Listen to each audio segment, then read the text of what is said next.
Please welcome to the stage, or welcome back to the stage, BabakAnvari and Rhys.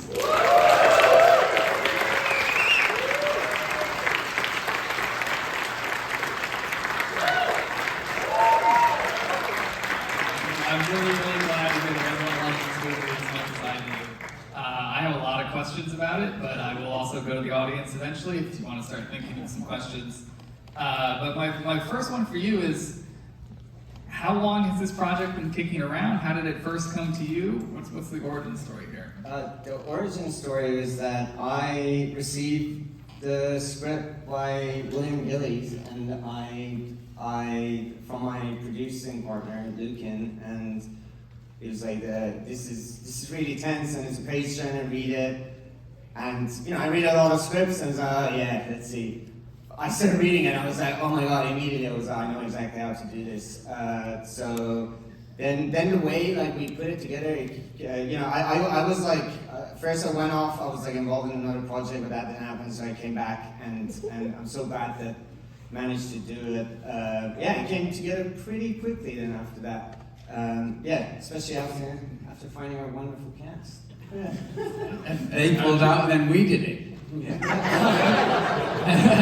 how did you come aboard it? Was it a normal process? Did you have to get pitched by Babak, or was it just like a script on your desk and you say yes kind of deal? We had it. Yeah, I read it in the same, not on the same flight that Rosamund was on, but in the same, certainly in the same vein, and it was hooked. And then wanted to speak about, talking through with Babak, and then he said, well, I'm never going to leave the inside of the car. And I went, oh, well, I'm out. Good luck. Yeah, that's the work of a madman. And he proved me wrong. Well, one of the things that I love about this is that it's all in one car. I'm personally a big fan of high concept, largely single one location thing. Like the challenge of it on a storytelling level makes for some really cool filmmaking to me. But what are the challenges on a production level, but then also on a performance level when you are confined to such an actual small space like a car scene? You go first. No, you go first. To be honestly, as a filmmaker, we're all masochistic. So I read it and I was like, this is an amazing challenge, how to keep the tension going within a car and keep building and building tension. So that was actually the hook for me. And then I realized I can have a lot of also visual fun moments. So that's how I approached it. And you want to talk about the performance? No. Oh, God, no. That's the first time I've seen it. I'm still shell-shocked. To be perfectly honest, in many ways, there were a lot of pros and cons. It was great to sit down for an entire movie. Andrew was very comfortable, yes, and I knew what I would be doing with my hands the entire time, which is good. I wouldn't be accused of being Joe Cocker, as I have been in the past. But then obviously, the constraint, the physical constraint was a slight concern. But then you lean into that. I think I was more concerned about the fact that there was definitely going to be no hiding. That you are laid bare. That it's just two people. It's two people talking. I think at the very beginning when I talked to you, I was like, well, the whole film is going to be close-ups. I was like, I'm out. But that was the fun bit. And can I tell that so very first day, so we rehearsed it we didn't have loads of time. It was a massive budget film. So we rehearsed it, and I was telling Matthew and Rosamund that on the first day I'm just gonna do a warm-up exercise and mount the cameras, and we're going to do the whole thing. The moment you get into the car, all the way to the end, and one go, kind of like theater. And everyone was like, oh, this sounds like a great idea. And the night before, and we're like, are you sure about this? And I was shitting myself as well. But then I was like, it's a great warm-up for the crew, for the cast, for everyone. And I'm not gonna, it's just a backup, I'm probably not gonna use a lot of it. I did end up, it was just such an amazing take, that long. How many minutes was it? Like 50 minutes, 55 minutes. 55-minute take. One take, yeah. What is the, that's incredible. But what is the pressure like on you as an actor for that? Are you entirely on the book for it? Were you guys word for word, perfect on it? Was there some improv involved? No, we were off book. We knew the whole script. So yeah, just treat it like a piece of theatre. That it was, if something went wrong, you had to go. You weren't going to stop. There was no cutting. You had to find a way back or around or however. But yeah, it was just death or glory. And so, what did you do for that long take for the voices that they're talking to? Oh, what? We went on this.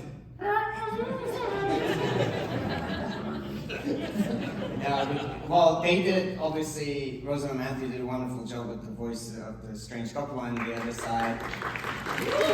Hands up, no, let's do a show of hands. Who knew it was Rosamund? One.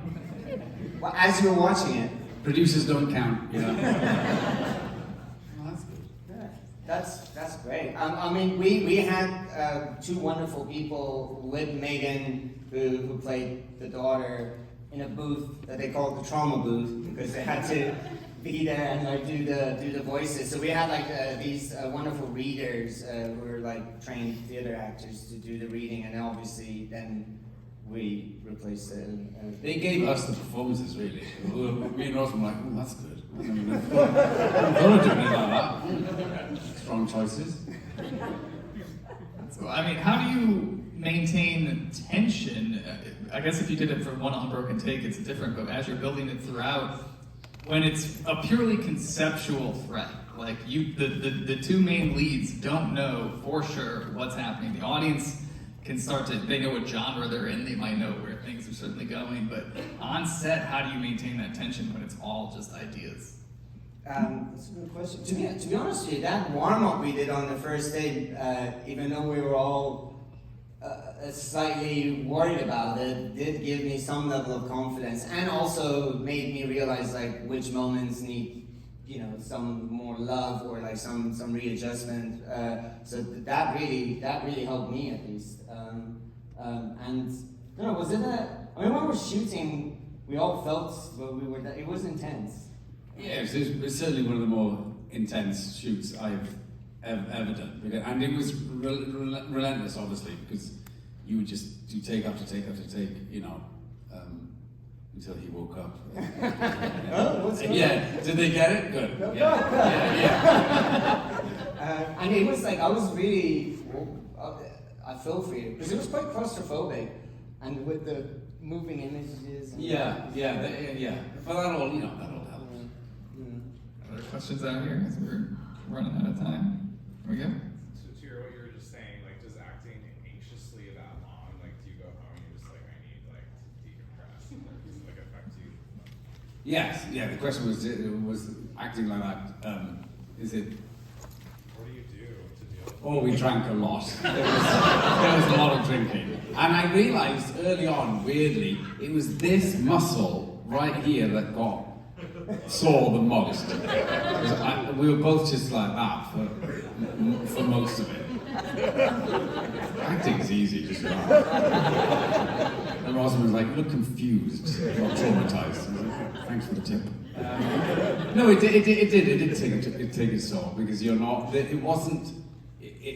You start at fever pitch and continue, and so it is very heightened. And it was a sprint and a marathon. We sprinted. I felt like you sprinted a marathon, basically. So it was, oh God, it was always like, oh, it was so hard. It was fine. We drank a lot. Question down here? Did you resonate with your character's take on how he would handle things? Oh, absolutely. Yeah. The question was, did I resonate with my character on how I would react? And yes, I am that person. I'm definitely not the calm one, slightly talking in 2 octaves too high all the time at a fever pitch, even when there's nothing wrong. So yes, I could relate to him very easily. And you would take the blame. And I would say, no, I wouldn't take the blame. That's the one towering difference between the two of us. I'd be screaming, "This is your fault." 2 octaves too high. And a question here? Yeah. How many